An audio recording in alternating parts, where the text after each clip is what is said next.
Let's watch this video so that I have some one or two things to tell you. Naam.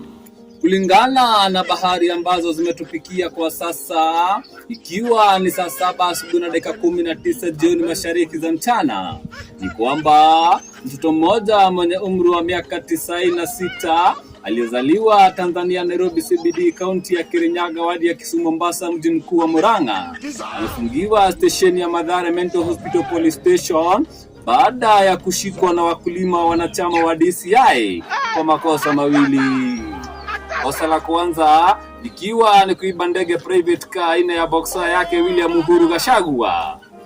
Atafikishwa kotini hapo jana mwaka ujao, wiki mbili zilizopita, na jaji atakayemhukumu atakuwa ni Donald Trump, mtoto wake John Medho.